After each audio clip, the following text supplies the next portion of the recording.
I am back with another update. This one is obviously the patch notes came out today, going over the midseason update, and then also the update coming out in a week here. But I wanted to go over something just like I did with the Joust map change that's going to affect kind of everyone, and it's really going to make a huge impact on not only Joust but Conquest in every game mode. I'm going to frame it as a Joust change just because that's the mode that I play most often. So I'm going to take the change, just outline it quick. As always, I encourage you to read these notes yourselves. I will definitely put the links down in the description below. And then also, just before I hop into anything, I'm still giving away two awesome chests for two of the first 50 Twitch follows, and I'm also giving away two awesome chests for two of my first YouTube subs. So if you are enjoying my content, sub me on YouTube, follow me on Twitch. You'll have 4 chances to win an awesome chest, and I do appreciate all feedback that everyone's given me so far. Comments, likes, I love all of it. So appreciate that. Now let's get into it. What is the biggest change that's happening? Probably already know it from the thumbnail that I'm going to create, but boots are going away. Huge news, going to change literally everything about the game. And this update is coming out, let me just double check here, on June 13th. Or sorry, July 13th. So the bonus update coming out June 29th, this change is not happening on, but July 13th, that's when this change is going to be implemented. So let's just scroll down, find the boots change real quick, and just read through it.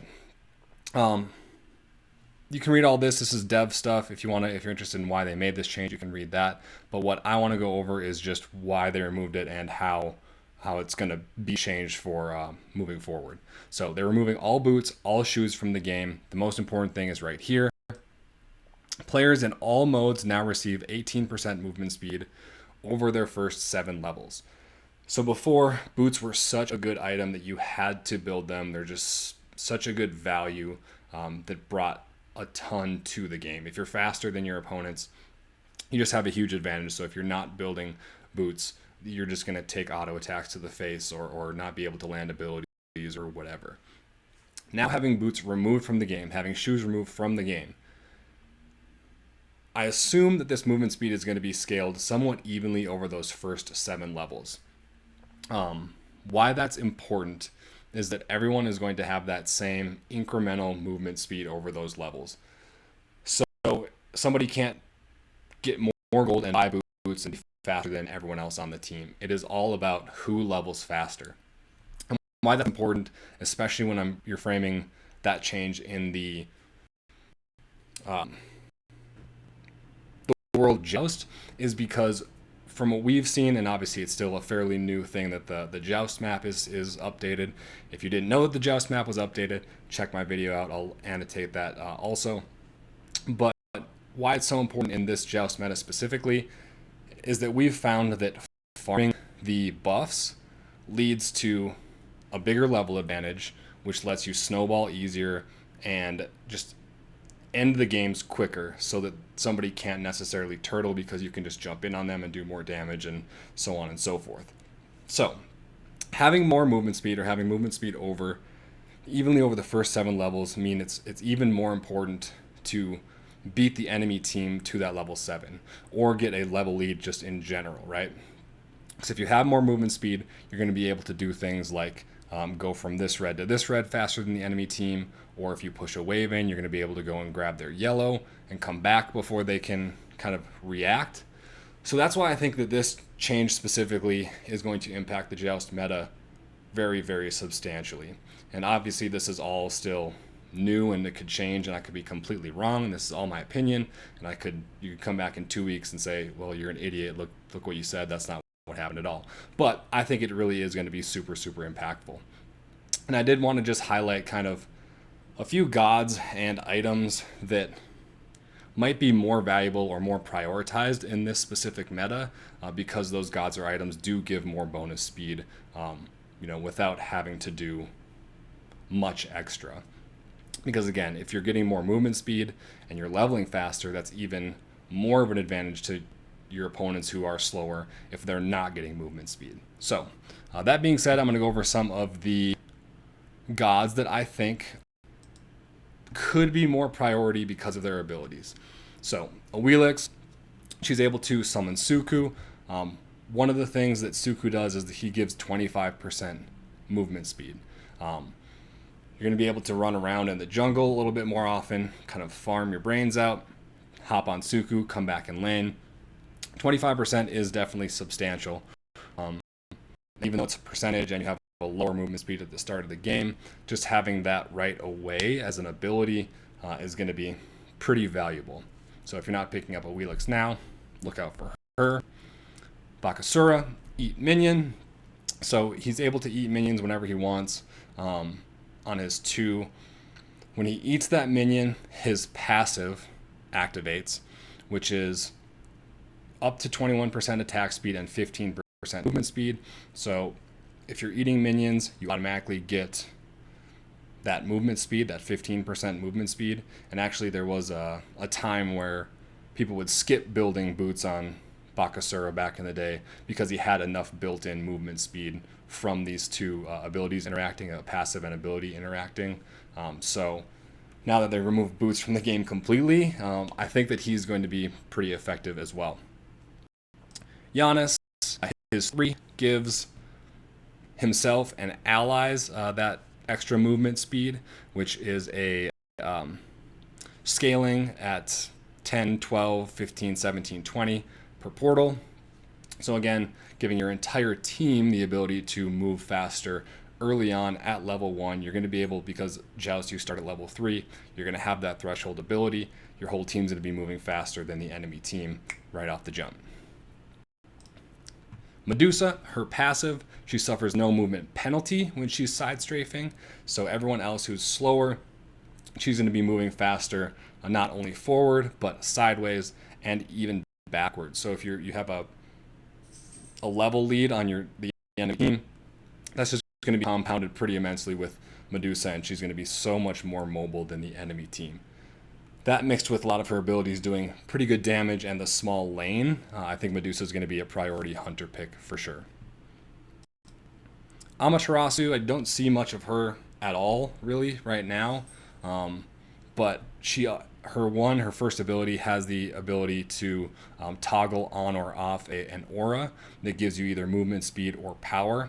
So you do have that 5% movement speed on the first level. I mean, you could choose to level this twice and have 9% extra movement speed on that first level, and that is to your entire team. So then again, just like Giannis, you'll be able to buff your team and get around faster to those buffs before the enemy team can get there, which is a huge advantage. And I think this mixed with some of the other changes to abilities, you're going to see a lot more of the warriors and assassins in Joust than you have in the past. And I'm going to do a full video on the bonus update and also the mid-season update. So just look out for those kind of coming in future weeks here. Ra, his passive, every time he uses an ability, his movement speed is increased. So it's increased at 5% for each ability. Again, he can go out of the base with an extra 15% movement speed at right out of the gate because he's level 3. He'll just use all three of his abilities and get that 15% movement speed. Not a team aura or buff by any means, but Ra himself will be able to be zooming at those first buffs. Hebo Carpet. He can put his carpet out, and that is a 20% buff even at level 1, 25% buff at level 2 if you choose to level that twice, which probably not going to be doing on Hebo. But again, right out of the gate, you can make your team go 20% faster to the first buffs. You'll probably get that on cooldown and be able to do it to the second buff by the time you actually get there as well. So your whole team moving faster, just another god that's going to be able to kind of benefit from this boots change. And then Mercury, just a fast god in general, and with his maximum velocity, just gaining increased movement speed. Not necessarily early, but he'll be good, I think. And also his ability to his global ult is going to be insane with some of this going on too. So this is kind of a fringe one just because a lot of his abilities are just built around movement and speed category, right? So check those gods out. If you're not playing them now, you might want to play them in this when July 13th comes. But aside from gods, I did also want to highlight some of the items that you may not be building now that you're going to want to prioritize even earlier, just because if you think about boots, right, they're a core item in every single build as of right now. They're going away on July 13th. You have a full extra slot for an item. So you have to start thinking about, how am I going to replace boots? What is an item that I wasn't able to build before? Now I can, right? I think more people are going to be prioritizing those movement items early as not a replacement for boots, but the same idea why you want boots early. If you're moving faster than your opponent, especially if you're like a hunter or somebody who's hitting auto attacks, or an assassin who's trying to isolate one person and you're moving faster than them, you're just at such a huge advantage in the fights. So let's get into some of those items. And this one in general is just going to be the blade tree, because every single one of these items gives movement speed. Why I chose the blade tree first was that the first tier item actually gives 5% movement speed. The second tier item gives 7% movement speed. And again, these are individual benefits, not necessarily benefiting your team. But if you think of someone like a guardian who gets 30 magical protection from like a winged blade, gets health, gets crowd control reduction, and gets 7% movement speed, that's a pretty good item. Mix that with the passive itself, which is when you're hit by a slow, you're immune to it, and you move by your movement speed is increased by 20%. So again, double kind of two movement speed buffs or movement speed benefits on this item. You look at some of the other items too, not quite as good as Wing Blade as far as the movement speed is concerned, but you're getting that inherent movement speed on every single one of these items. So Relic Dagger, you get 7% movement speed, cooldown on relics, pretty good item. Witchblade, physical protection, you get 7% movement speed, and you get an attack speed reduction on enemies. So as a support, I think Witchblade, Wingblade are going to really shine without boots having to be built. So I'll probably include those in some of my builds going forward. And then Toxic Blade, 7% movement speed. I think this is going to be built more often. It didn't really have a place. It was hard to fit it in builds if you're a hunter, right? It just doesn't have really enough for you to want to build it. But now with one full item that you can replace it with, I think it's going to come back. So keep the blade, the entire blade tree in mind, because they all give that 7% movement speed. Similar vein, you have the katana tree. They also all give movement speed bonuses at not all the same. Some of them are more than the others. Why this one I put second is because you only get 3% movement speed on the first tier and 5% movement speed on the second tier of the item. So you maybe don't necessarily want to get this as early as the blade tree for the extra movement speed, but overall I think these items are going to kind of come back in for sure. Serrated Edge, you get that 7% movement speed, you get a little bit of lifesteal, you get extra pen. This is kind of those all-in gods where you're ulting and blowing all of your abilities. So probably more so assassins, but warriors could use it too if you find the right god. Stone Cutting Sword, 7% movement speed on the full build, and decreasing physical protections, increasing your physical protections too. A little bit more tanky item. Golden Blade, 10% movement speed, and also kind of an AoE attack radius. So pretty good for Joust, honestly. I think it's not a great item in itself, just because there are some other items that are just better overall that you want to build, but that extra percent movement speed compared to the other katanas, you might see it a little bit more. And then Hastened Katana, you obviously have that hastened effect where you aren't going to be getting that basic attack movement penalty. So this one will be fairly popular as well. So Blade Tree, Katana Tree, I think you're going to see a lot more of those in builds moving forward. These next one are kind of one-off items that aren't in a tree necessarily, but are going to be built more often because they give some of that attack speed bonus. And this item is being changed, so these descriptions I don't think are actually updated right now. If you want to see the updated descriptions, watch my video coming in the future where I'm going to go over the items in depth during that mid-season update, or go and read the patch notes yourself to see the changes. But the same thing still stands. You're going to get bonus movement speed, attack speed with, I think it's on each enemy hit with an ability or damage or something like that. So read that specifically yourself. But with Warflag still having that benefit, you're going to be zooming around once you get that passive going. So going to be a really important starter item. And it may be one of the only support options, just as a little teaser. So go look at the patch notes for sure to kind of see what I mean. The next item I have here is Wind Demon, kind of already a core build item in crit builds, but 15% attack speed when you get to full level. I don't think the other ones all have attack speed, but they don't have the movement speed stim on 10% once you hit a crit. So again, you have the ability to stim your movement speed, and that's really, I think, is something that's going to be very, very important.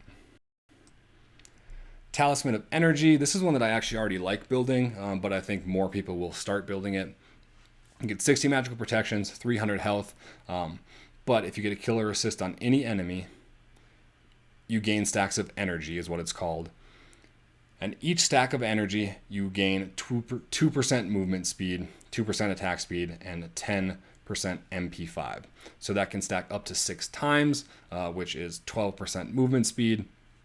And then that lasts for a full 10 seconds. So as long as you are around when your team is clearing the wave, or your team gets a kill, or you're clearing a buff, you're going to get those stacks of energy, which makes you move faster. So I think this is going to be priority in a lot of support builds. And then lastly, I do have Rod of Asclepius on here because that item specifically does give 7% movement speed, along with some of the healing benefits, which are pretty obvious in Joust. If you want sustain, you're going to want a healer on your team. And now if you have a healer, you're also going to be getting the benefit of being a little bit faster as the healer. So definitely an item that I think is going to be 100% core on a lot of the healer gods. So that is all I have. Wanted to give a quick update. This is clearly the biggest change that's going to happen on July 13th.